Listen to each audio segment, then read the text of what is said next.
Bonjour à toutes et à tous.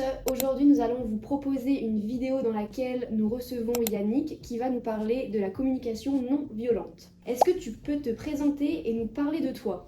Bonjour déjà, alors moi je suis Yannick, j'ai 47 ans, je suis prof des écoles depuis 25 ans et puis prof spécialisé auprès d'enfants handicapés depuis 2008, donc 17 ans. Donc je travaille en Ulysse dans une classe spécialisée depuis pas mal d'années maintenant. Et donc dans le cadre de la présentation, moi j'ai rencontré la CNV en 2013 et pendant 4 ans sur les week-ends je me suis formé de temps en temps à des week-ends de formation et puis donc ça m'a beaucoup apporté, ça a vraiment été un tournant dans ma vie et sinon pour conclure sur ma présentation professionnelle, je me suis formé à l'IFS, c'est Internal Family System, c'est une méthode thérapeutique et donc je suis à la fois enseignant et thérapeute depuis 2 ans. Qu'est-ce que la communication non violente? Bon, déjà la première chose, je ne suis pas formateur CNV, ça c'est la première chose très importante à dire.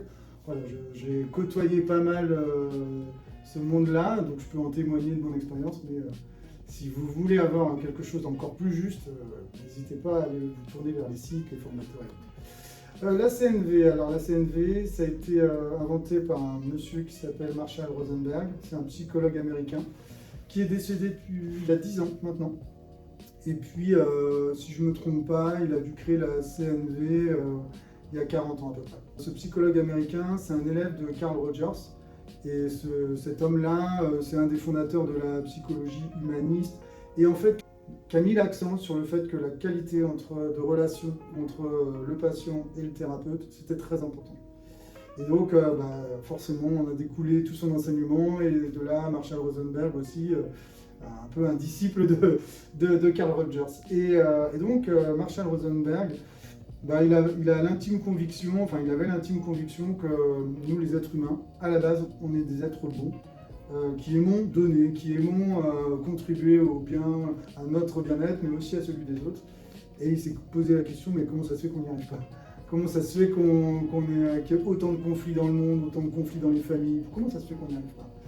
Et il a donc étudié ça, et il a mis à jour, et ensuite il a fait prendre conscience aux gens qui ont suivi ses formations que la comparaison, le jugement, qu'on était souvent aussi dans des jeux de qui a tort, qui a raison, où on veut toujours avoir raison à tout prix, hein, voilà, pour préserver un peu notre ego. Toutes ces choses-là, et bien d'autres, le déni de responsabilité, c'est pas ma faute, moi je fais ça, c'est mon poste qui veut ça, enfin voilà, ce genre de choses-là, font qu'il y a beaucoup de domination dans le monde et de violence. Donc ça, on va dire, c'est un peu la philosophie de la CNV, parce qu'on peut voir ça à plusieurs niveaux. On peut voir ça d'un côté très pragmatique, comme une grammaire, vous êtes en FLE, donc vous enseignez les langues, c'est une forme de langue aussi, la CNV. Donc on peut le voir à ce niveau-là, mais bien plus profond, c'est réellement une philosophie de vie, de non-jugement, de volonté d'être dans la coopération, dans l'entraide et dans le bien-être de chacun, quoi. Et juste pour le niveau, je dirais plus de langue, donc quand il s'est posé ces questions de mais comment se fait-il qu'on n'y arrive pas, et qu'il a mis à jour un peu tout ça, il en a découlé qu'il a vraiment révélé que, c'est pas le seul évidemment, mais que nous sommes des êtres de besoin et que toute notre quête, tout notre élan de vie, c'est de satisfaire nos besoins, ou au moins de les reconnaître. Et donc ça, c'est notre quête. Et que bien souvent, on va assouvir nos besoins, mais au détriment des autres. Alors ça, on le fait de manière très inconsciente. Hein. Alors, on ne le fait pas du tout de manière consciente, mais parfois, on va le faire. Moi, je suis papa, parfois, pour être tranquille, je vais demander à ma fille de faire telle chose.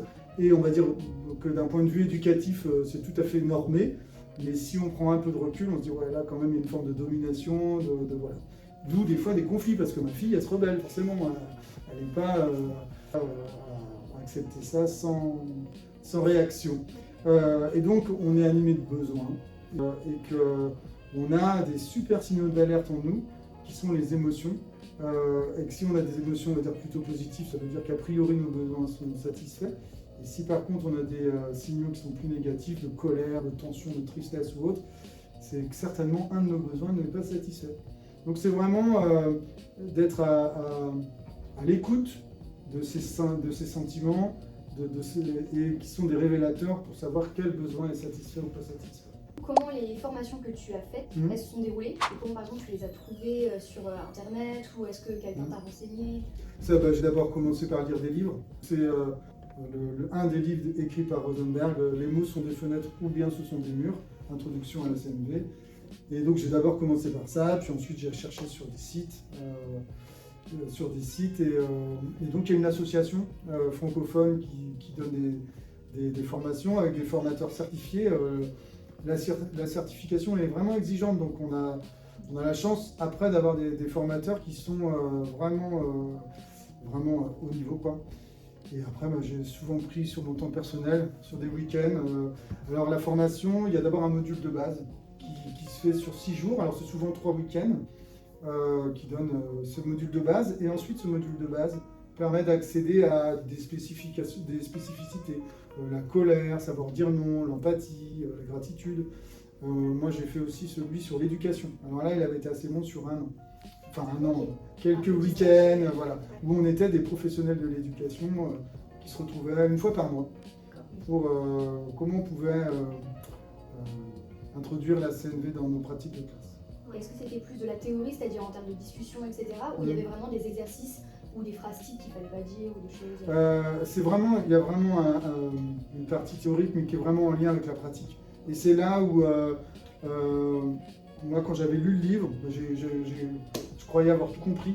Mais ça, c'est juste dans ma tête. Ma tête avait à peu près compris le concept, mais c'est bien plus profond et bien plus compliqué que ça, bien plus complexe. Et donc, justement, les formations permettent de mettre en pratique par des jeux, par des mises en situation. Et on est vraiment accompagné parce que parfois, ça vient quand même, on vient travailler à partir de nous. Donc ça peut être assez un engagement. Ça vient chatouiller notre propre chaque fois, personne. Ouais, c'est ça. Ouais. C'est vraiment dans l'idée de nous faire grandir, quoi. Et à côté de ça aussi, il y a des groupes de pratique. C'est-à-dire qu'une fois qu'on s'est formé, c'est comme un sport. Ça s'entretient, ça se développe, c'est jamais fini. Donc il y a des groupes de pratique pour continuer à s'entraîner. C'est chouette. Ok. Ouais, et puis évoluer aussi avec le temps, j'ai envie de dire. C'est ça. C'est complètement ça. Il y a plein de strates en nous, on est très complexe. Donc ce qu'on pense avoir compris à un moment, peut-être 6 mois après, on se dira non, mais en fait, il faut que je retourne un petit peu. Et est-ce que du coup, tu penses que ça démarre d'une remise en question sur soi-même pour avoir ensuite envie de se former, etc. Je dirais qu'après, chacun ses motivations. Quand on va en formation, on voit vraiment de tout. Des gens qui sont effectivement en plein questionnement, qui sont à la quête de quelque chose parce qu'ils sont dans plein désarroi. D'autres, au contraire, qui sont dans une ouverture. Enfin, il y a un peu il y a autant de motivation, je pense, que d'individus. Moi, c'était quand même un moment compliqué, mais aussi quand j'ai lu le livre, je me suis dit waouh, comme un émerveillement de découvrir un nouveau monde et de se dire ah bah ouais, non mais là il faut que je poursuive parce que j'étais vraiment comme au début d'un continent en me disant faut que j'explore ce continent, il est incroyable. Parce que c'est une autre façon de voir le monde. Donc là, tu as répondu à la question suivante qui était qu'est-ce qui t'a motivé à passer la formation. Donc là, en soi, c'est après la lecture de ton livre, tu t'es dit je veux en savoir plus et je veux découvrir d'autres choses. Mais est-ce qu'il y a d'autres raisons pour lesquelles tu as voulu passer cette formation? Aussi parce que je suis un passionné de la relation humaine. Et je suis un passionné de la relation humaine parce qu'à la base, je suis anxieux. Donc plus je comprends les autres, moins je suis stressé. Donc ça me passionne. Donc évidemment, il y a ça aussi. Enfin, je pense que j'aurais aimé peut-être faire des études de psycho aussi. Enfin voilà, ça c'est mon parcours personnel, mais voilà, ça c'est une des motivations. Et il y a des gens qui viennent en me disant moi j'arrive plus avec mon fils, donc j'ai envie de savoir comment faire pour dialoguer avec mon fils ou avec ma femme ou je me rends bien compte que dans ma vie il y a plein de conflits. Donc moi j'ai envie d'avancer là-dessus, de comprendre. Donc il y a plein de démarches. Nous, dans notre cadre du master, forcément on a envie de lier ça plus aux professionnels et à la salle de classe, mais c'est vrai que ça s'étend en fait à la vie de tous les jours et avec n'importe quel interlocuteur. Oui, puis la limite, alors, heureusement qu'il y a une limite, mais même déjà dans nos métiers de humains, c'est pas toujours évident, mais la limite entre le privé et et le professionnel, elle est pas... enfin, moi, je l'ai fait dans une démarche privée, vraiment, de développement personnel. Évidemment que ça a eu plein d'incidences sur mon côté professionnel. Et heureusement, parce que ça vient aider l'humain que je suis. Donc, dans mon cadre de mon travail, évidemment, je fais avec ce que je suis, donc ça m'aide. Quelles sont les erreurs les plus fréquentes quand on débute? Moi, celle qu'on m'a pas mal reproché au départ, arrête de faire ton gourou. Là, c'était assez violent comme retour, mais en même temps très instructif, parce que c'est vrai que c'est quelque chose que je retrouve chez certaines personnes qui découvrent la CNV, mais comme d'autres choses.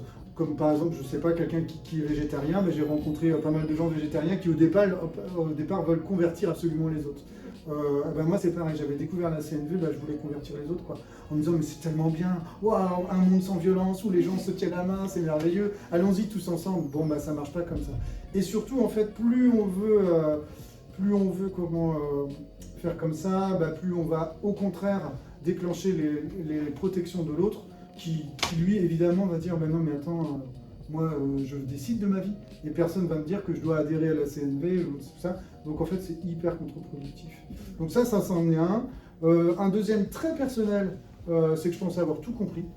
Et en fait non, j'avais rien compris. En fait souvent ce qui se passe dans le processus d'apprentissage, d'abord on apprend avec la tête et puis après on l'intègre. Et c'est là où les formations sont vraiment importantes, c'est parce que ça passe de la tête au corps. Donc il faut passer par ça. Enfin, si vraiment ça nous intéresse, moi je vous conseille d'aller en formation. La phase exécrable, on y passe tous forcément un peu. C'est-à-dire qu'à partir du moment où on comprend qu'on est animé de besoins et puis qu'on a des besoins à satisfaire, assez naturellement, après on va avoir un peu la phase où moi j'ai besoin de. On oublie un peu que l'autre en face aussi il a des besoins. Donc ce côté un peu exécrable où on revendique tellement nos besoins qu'on oublie ceux des autres. Et puis un autre écueil, moi que je vois, qui est très important, parce que dans mon parcours, après avoir été formé, j'ai fait pas mal de petits stages d'initiation. Je ne suis pas formateur, mais j'avais quand même à cœur de diffuser. Donc j'ai fait des petits stages d'initiation. C'est pas de la formation, mais au moins que les gens... c'est pour ça que je suis là devant vous, c'est parce que j'ai envie d'en parler, quoi. Et alors, un des écueils que j'ai pu voir, c'est la culpabilisation. C'est-à-dire qu'en gros... parce qu'on est un peu des bons élèves, on voit comment on pourrait faire, comment il faudrait faire, et puis on voit qu'on n'y arrive pas. Alors après on se dit, je me sens, il y a une forme de culpabilisation, j'y arrive pas, soit de culpabilisation envers nous-mêmes, soit envers les autres, dis donc ils n'y arrivent pas, comment tu parles, comment tu me parles, enfin voilà. Et c'est pas du tout l'idée de la CNV de culpabiliser les gens. Il y a aussi, ça c'est depuis que je suis thérapeute, j'y vois deux autres limites. Il y en a une autre, c'est justement ce côté bon élève, fait qu'on a appris comment utiliser la grammaire de la CNV, tout ça. Mais parfois, on est tellement bon élève, on est tellement dans la bienveillance que, comme dirait une copine, on est dans la biengerbance. C'est-à-dire qu'on est bienveillant comme ça de façade, mais en fait, dans notre énergie, on n'est pas du tout bienveillant. Mais c'est juste qu'on est des bons élèves, on applique le truc, mais sans l'essence de la philosophie qu'il y a derrière. Et que c'est tellement fin, tellement subtil qu'on peut ne pas s'en rendre compte. Et l'autre limite, c'est depuis que je suis thérapeute, je me rends compte encore plus à quel point on a tous plein de blessures en nous qui font que si on appuie sur une de mes blessures, j'aurais beau avoir fait de la CNV, là je suis pas en mesure à ce moment-là. La CNV c'est vraiment super, mais il faut être dans un état de sécurité, de confiance pour pouvoir le faire dans un flow vraiment qui passe de je t'écoute, tu m'écoutes et cette danse-là dont on parle en CNV. Par contre, si on est acculé, si on est en insécurité et autres, on est dans une zone où là on ne peut pas faire de la CNV parce que là on est clairement dans une zone de sécurité où là le but avant tout c'est de nous sauver notre peau, quoi. Oui. Voilà. Oui, c'est un peu le cliché qu'on peut se dire que les personnes qui vont se former à la CNV vont après plus avoir de conflits, ou vont plus s'embrouiller vraiment de façon... En fait on peut quand même crier même si on a fait la CNV. Complètement. C'est important de savoir ça. Ouais. Et notamment pour enlever ce côté coupable. Franchement, ce qu'il a développé, Marshall Rosenberg, moi je trouve ça extraordinaire, mais c'est comme certains messages de religion, il y a des messages qui sont très très beaux, et après c'est fait par des humains, et nos humains on fait avec nos failles. Là c'est pareil, franchement le message de la CNV il est magnifique, mais après on est humain, donc on fait ce qu'on peut avec toute notre éducation, tout ce qui nous entrave, on fait ce qu'on peut avec ça. C'est ce qu'on voit aussi en flux avec les pédagogies. Nous, on voit les théories des pédagogies, etc. Par exemple, on a vu la pédagogie Montessori. Et donc, quand on regarde les principes, on est d'accord avec tout presque. Et puis quand on voit après la pratique, au final, c'est énormément dénigré, mais parce que tout le monde ne se renseigne pas non plus énormément. Et après, ça peut aussi se dénigrer avec l'application des humains, quoi. C'est ça. C'est pareil avec les... Et puis on n'a jamais fini d'apprendre. Voilà, moi je pensais avoir tout compris en lisant un bouquin et je suis tombé de haut après. Donc voilà, et en même temps avoir beaucoup d'indulgence avec nous-mêmes et aussi avec les autres, ce qu'on peut, quoi. Oui. Comment pouvons-nous nous remettre en question concernant notre façon de s'exprimer de manière à prévenir une communication violente dont on pourrait faire preuve? Alors j'avoue que quand j'ai lu cette question, parce que vous m'avez envoyé les questions à l'avance, justement tout de suite est arrivé en moi un signal d'alerte. Attention à la culpabilisation dont je vous parlais tout à l'heure. C'est-à-dire que justement on veut tellement bien faire que moi tout de suite ce qui me vient c'est attention à ne pas se culpabiliser, quoi. C'est-à-dire que on ne peut pas être CNV tout le temps, ou alors moi je les connais pas ces gens-là, je les ai pas rencontrés, et moi j'en suis certainement pas un, donc attention à ça, et il y a juste quand même, j'ai envie d'y répondre un peu à cette question, ou donner un petit truc. Si vraiment on a envie de savoir si on est dans la violence, dans la communication, dans la domination en fait, parce que dans le côté violence, c'est à quel moment on domine l'autre ou pas. Il peut y avoir une petite chose qu'on peut se poser comme question, c'est justement quand on pose une question à quelqu'un, quand on lui demande quelque chose, se poser la question avant de lui demander quelque chose, est-ce que je suis prêt à entendre un non? Et en fait, il y a souvent quand on demande quelque chose à quelqu'un, on n'a pas envie d'entendre un non. Et donc ça veut dire que c'est déjà biaisé d'avance, et l'autre personne le sait en face.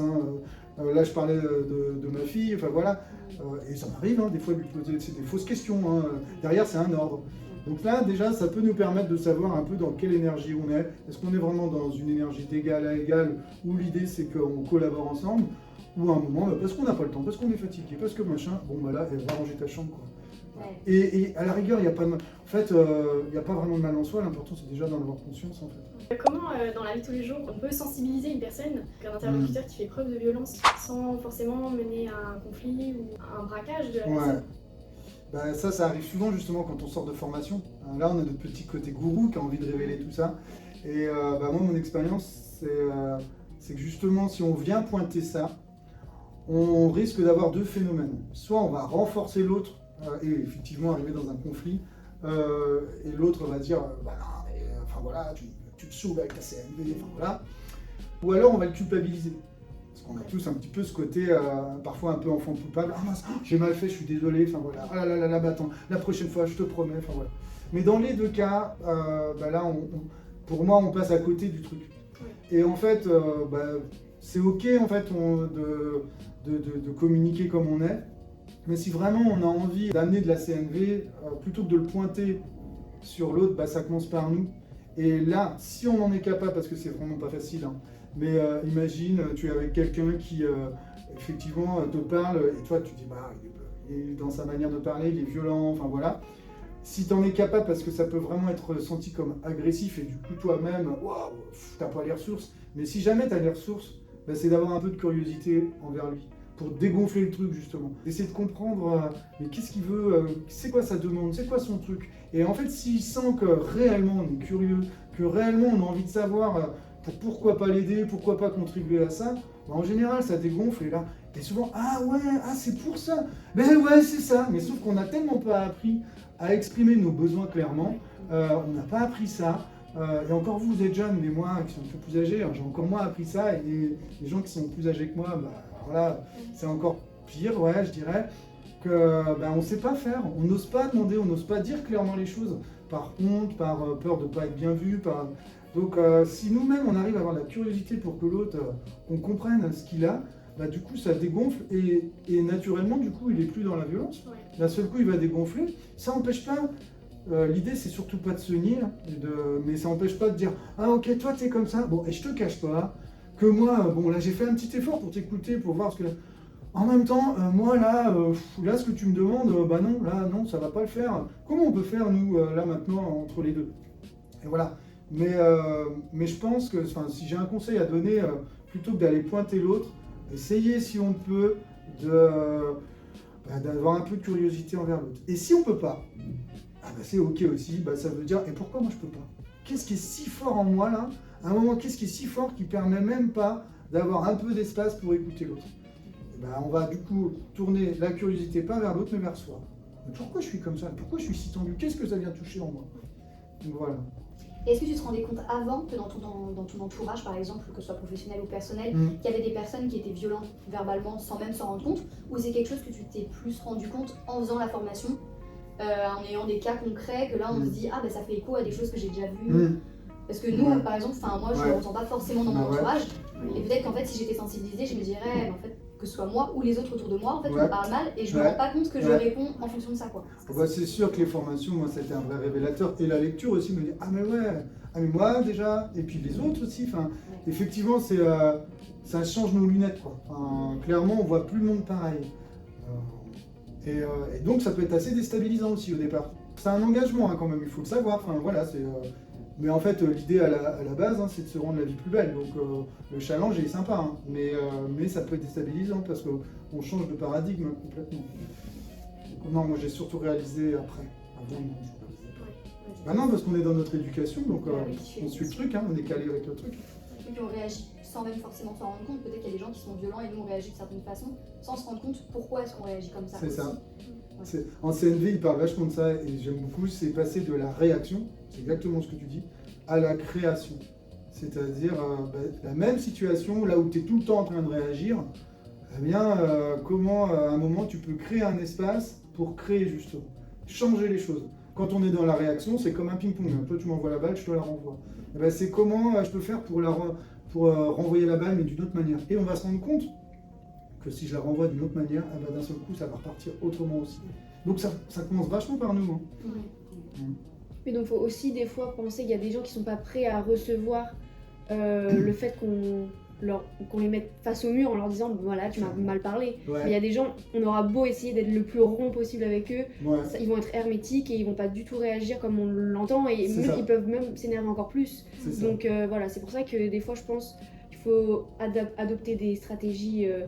Justement, quelle stratégie en fait pour éviter ça? Je sais pas. Déjà en fait, ça me permet de dire aussi quelque chose de très important pour moi. Moi, j'avais pas compris au départ. Alors, soit on me l'avait dit, certainement qu'on me l'avait dit, mais j'étais pas prêt à l'entendre.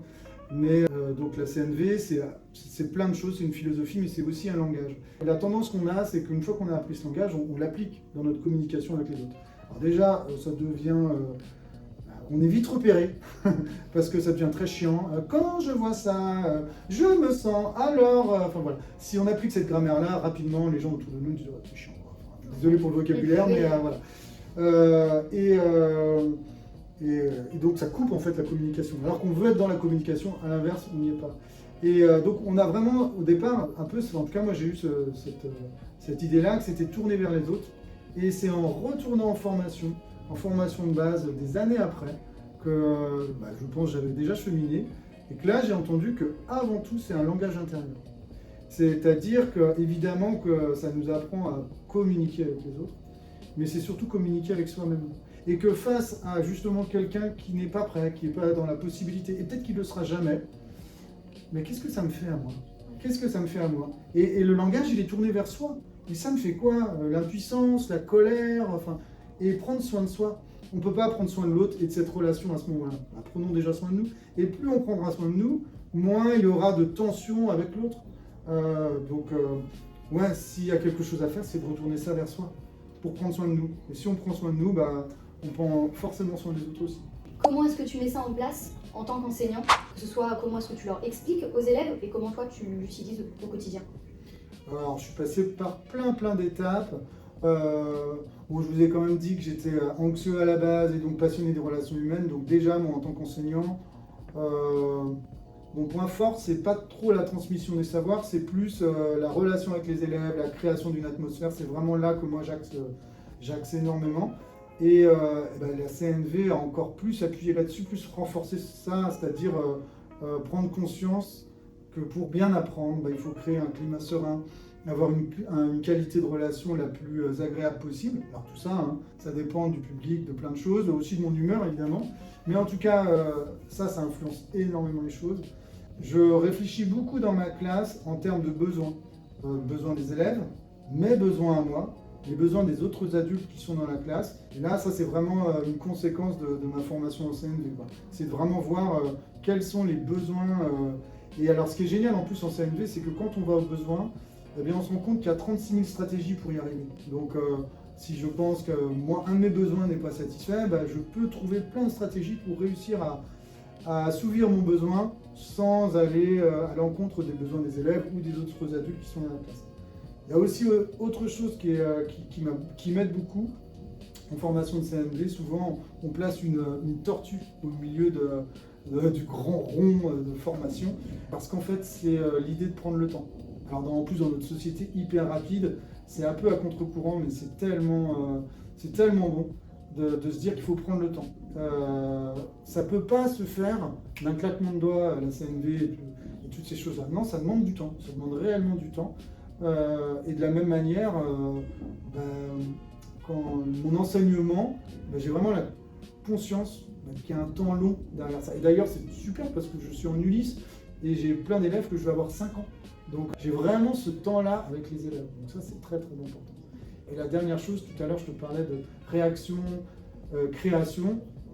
Quand on a des situations conflictuelles ou autres, eh bien, après, avec du recul, j'essaie de prendre le temps, notamment avec les autres adultes et aussi avec les enfants parfois, ça dépend, pour essayer de comprendre qu'est-ce qui s'est passé, pour que la prochaine fois, on ne soit plus dans le mode réaction, parce que je suis loin d'être un ange et parfois je suis vraiment dans la réaction et je peux me mettre vraiment en colère, mais pour passer à autre chose, justement, à créer quelque chose. Qu'est-ce qu'on peut faire pour que ça n'arrive plus ou d'une autre manière, enfin voilà. Donc c'est dans tout ça, ça m'aide assez. Quand même tirer, même si on n'est plus dans la CNV, tirer quelque chose de... C'est ça. Ouais, c'est vrai que moi je fais plus de formation de CNV depuis pas mal d'années, parce que voilà, mon cheminement personnel m'amène vers d'autres choses, mais ça fait partie de mon parcours et je m'en sers encore régulièrement. Il ne faut pas croire quand même que parce qu'on est formé à la CNV, ça devient n'importe quoi dans une classe. Il y a quand même des règles, il y a quand même voilà, et c'est juste que c'est une approche différente pour exposer ces règles et pour parler. Dans le terme des besoins, il y a Maslow aussi qui a fait la pyramide des besoins. C'est peut-être le premier ou un des premiers besoins, c'est la sécurité. Donc à partir du moment où un des premiers besoins c'est la sécurité, tu viens dans ma classe, c'est hyper réglé. Je suis pas un drôle en fait. Et c'est pas du tout, je suis pas du tout laxiste. Donc effectivement, c'est tout l'inverse. Et effectivement, parfois, tout à l'heure je disais réfléchir en termes de besoins entre les élèves et nous. Parfois, on peut avoir soit le focus sur le besoin de l'élève et au détriment de nous, ou à l'inverse, le focus sur mes besoins au détriment des élèves. Et en fait, l'idée, et là c'est aussi mon côté systémique, mais c'est l'équilibre en fait. Et donc, si on fait de la CNV et qu'on est un papa et qu'on laisse tout faire à son enfant, il a manqué quelque chose. Et on va pas, comment dire, il y a un message qu'on n'a pas compris en fait, avec toute l'indulgence que je veux y mettre, mais c'est surtout pas du laxisme, surtout pas. Ça répond pas aux besoins des enfants. Comment la CNV peut-elle aider dans les relations proches, que ce soit en amitié, en couple ou en famille? Ça peut aider à se libérer de dogmes éducatifs. C'est vraiment un champ de liberté. Il n'y a pas de jugement. Si j'ai ce besoin-là, tant que ça n'entrave pas le besoin des autres, où est le problème? Et donc ça aide à se libérer de plein de choses inconscientes qu'on ne s'autorise pas, et ça ouvre. Et donc du coup, si nous on s'autorise, on autorise aussi aux autres. Donc ça ouvre vraiment une liberté. Donc ça, c'est vraiment quelque chose qui peut aider dans notre développement et dans les relations familiales ou en couple. Quand je vous ai dit qu'un besoin, 36 000 stratégies, eh bien souvent nous, on a un besoin, on va l'associer à une personne. Voilà. Donc du coup, ça fige les choses et ça met des chaînes autour des choses. Et en fait, quand on se rend compte qu'on peut l'avoir de 36 000 façons différentes, ça ouvre vraiment les champs. Ça casse aussi du coup une certaine dépendance qui peut être créée. C'est ça. S'il n'y a qu'une personne qui peut apporter un besoin, on a l'impression que cette personne n'a pas forcément besoin. C'est ça.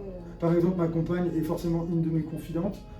Donc c'est quelqu'un qui m'apporte de l'écoute. Et moi, j'ai besoin par moment qu'on m'écoute. Voilà. Mais si elle n'est pas disponible, ou si elle est fatiguée, ou si je suis un grand garçon, je peux peut-être aller voir quelqu'un d'autre. Et ne pas la culpabiliser. Mais comment on est le soir et tu veux pas m'écouter, voilà. Ça ouvre vraiment, ça amène de l'espace. Et puis la dernière chose, c'est que ça amène à comprendre que les relations humaines, on fait avec du vivant. Et que c'est pas figé. et que ça se construit, et tout ça, ça se construit, que c'est du vivant, et que c'est pas parce qu'un jour j'ai dit A que le lendemain je dois dire forcément A. Peut-être que je vais dire B, mais il y aura de bonnes raisons avec ce que je dis B. Donc voilà en quoi ça peut aider. Quel exercice pratique on peut mettre en place au quotidien?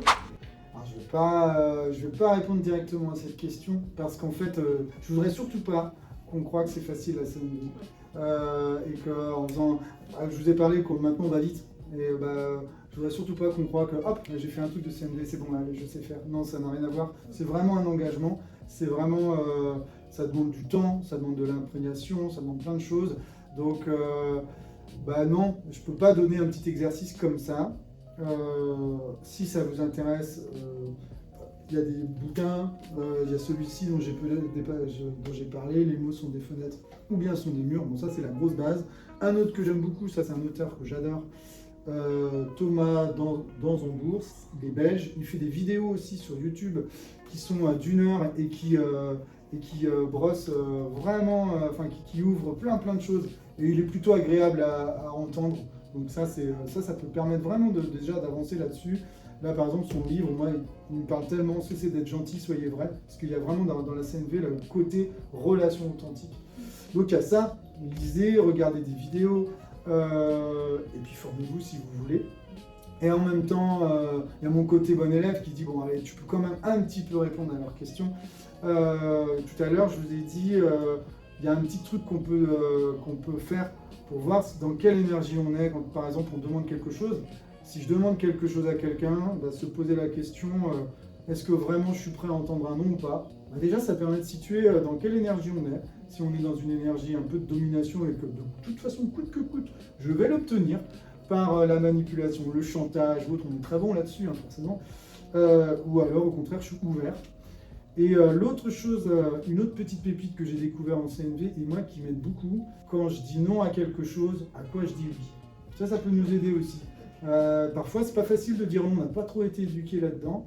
Mais si je dis non à quelque chose, c'est que certainement je dis oui à quelque chose qui à ce moment-là est plus précieux pour moi. Et si j'arrive à le dire à l'autre, non mais je suis désolé, je ne vais pas aller te voir aujourd'hui parce que là, je suis tellement fatigué, j'ai besoin de me reposer. Donc si on se connecte à notre besoin qui dit non mais là il n'y a pas le choix, c'est plus facile de dire non. Donc voilà, je vous réponds un petit peu quand même à la question. Globalement, il faut quand même, avant de mettre quelque chose en application, se renseigner et vraiment être au courant de ce que c'est la CNV et vraiment lire des choses. C'est comme un sport. Ouais. C'est comme un sport. Si je vais à la salle et que je veux tout de suite soulever des haltères, le coach de sport il va me dire quand même, c'est raisonnable, tu as vu comment tu es enflé. Bon là c'est un peu pareil, si je veux, entre guillemets, et sachant que j'ai fait pas mal de formations et je suis loin d'être estampillé CNV, voilà, je sais pas s'il y aura quelqu'un qui peut se prévaloir de ça. Mais en tout cas, moi c'est un conseil, prenez le temps, et puis prenez le temps, on a toute une vie, ça ne sera jamais fini, donc si ça intéresse quelqu'un, qu'il prenne le temps de lire, de réfléchir, et puis de se former, pourquoi pas, d'aller à la rencontre aussi.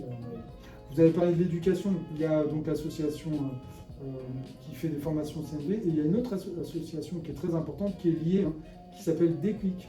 Le but de cette association, c'est de diffuser la CNV dans tout ce qui est éducatif, crèche, école, éducateur spécialisé ou autre. Voilà. Merci beaucoup d'avoir regardé la petite vidéo. On espère que ça vous a appris beaucoup plus de choses sur la CNV. En tout cas, moi j'ai appris plus de choses. Merci aussi à vous. Merci beaucoup. Et ça me fait, tout à l'heure, tu m'as posé la question si j'ai une dernière chose à dire. En fait, je voudrais juste rappeler que l'idée de départ, c'est comment se rendre la vie plus belle. Donc c'est pas mal comme idée à la base. Ça vaut le coup d'y passer un peu de temps. Et de sueur. Complètement. Merci en tout cas. Merci à vous.